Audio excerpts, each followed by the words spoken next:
ठाकुर जी हमारे भले ही श्याम वर्ण के हैं, पर ठाकुर जी की कांति काली नहीं, स्वराट प्रकाशमान। वो अंधेरे में भी खड़े हो जाते हैं तो वहां भी दृश्यमान रहते हैं, वहां भी उनकी छवि दिखती रहती है।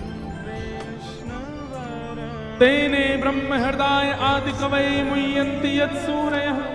आदि कवि ब्रह्मा को भी जो अपनी लीलाओं के द्वारा ज्ञान दे देते हैं, बड़े बड़े इंद्रादि देवताओं को भी अपनी लीला पर मोहित कर लेते हैं। तेजो वारि मृदाम यथा विनिमयो यत्र सर्गो मृषा। पृथ्वी जल अग्नि वायु आकाश जिनके अधीन है, और इन पंच तत्वों से जो पूरी सृष्टि को बनाते हैं, जो सबको सच लगती है पर है नहीं। अमृष, ये पूरी सृष्टि पूरा संसार मिथ्या मात्र है, पर हम लोगों को सत्य की तरह प्रतीत होता है। धामना स्वेन सदा निरस्तकुहकं सत्यम परम धीमहि। ऐसे परम सत्य परमात्मा श्री कृष्ण को हम बारंबार प्रणाम करते हैं। सत्यम परम धीमहि। भागवत जी के प्रथम श्लोक में ठाकुर जी के गुण गा करके वेद व्यास जी उनको प्रणाम करते। तो गुण से हमारी पहचान, ये हमारा कर्तव्य होना चाहिए। हमारा गुण इतना श्रेष्ठ हो जाए, उसी से ही लोग हमें पहचान जाए। दूसरी बात, दूसरे श्लोक में विषय, अधिकारी, संबंध और प्रयोजन, 4 बातें बताई गई। भागवत का विषय क्या है, भागवत का अधिकारी कौन है, भागवत हमारा किससे संबंध कराती है, और भागवत का प्रयोजन क्या है। बहुत सावधानी से सुनिए। सबसे पहली बात, भागवत जी का विषय क्या है। धर्म प्रोजित कई तवोत्र परमो। परम धर्म के प्रति हम आप सब लोगों को अग्रसित करना, ये भागवत का विषय है।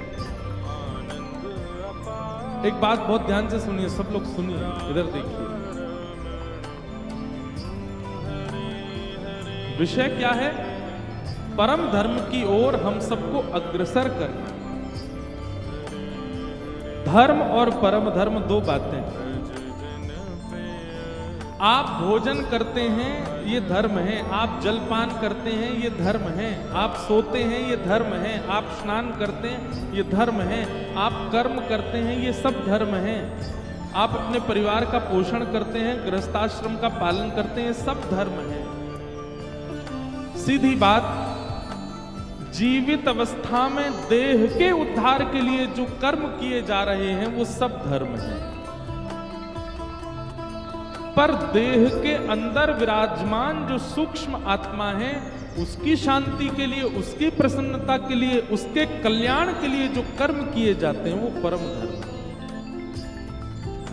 आप स्नान करते हैं, उससे आपकी आत्मा को कोई लाभ नहीं होता। आप भोजन करते हैं, उससे आपकी आत्मा को लाभ नहीं होता। आप सोते हैं, उससे आपकी आत्मा का लाभ नहीं है। ये सारे धर्म कहलाएंगे जहां पर देह प्रधान है।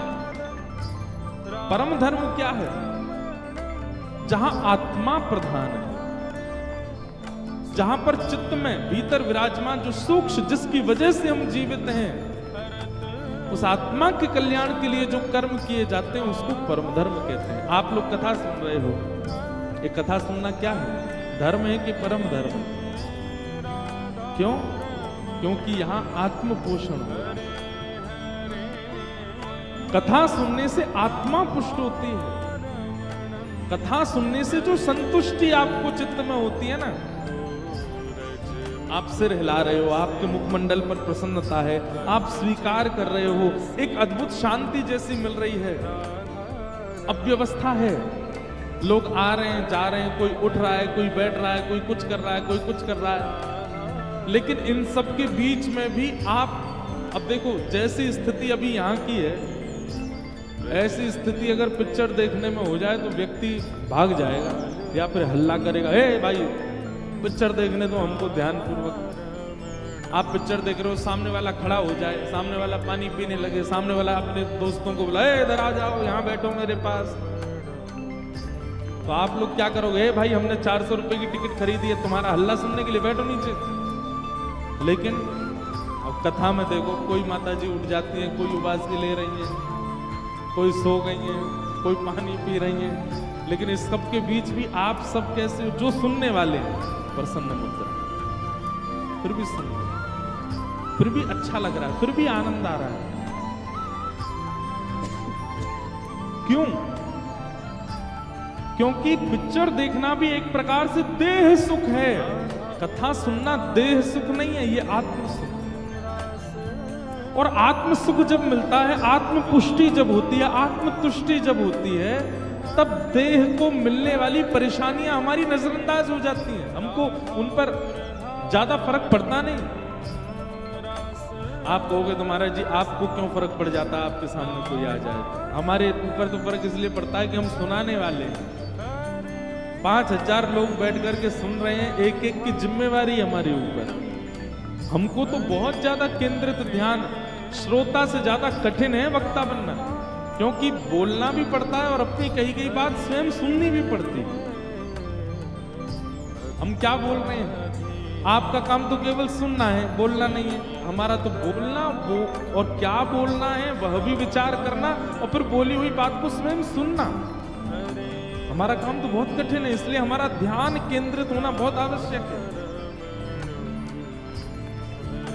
कहने का अभिप्राय, यहां पर जो भी हो रहा है उसके मध्य भी आप प्रसन्न क्यों हो?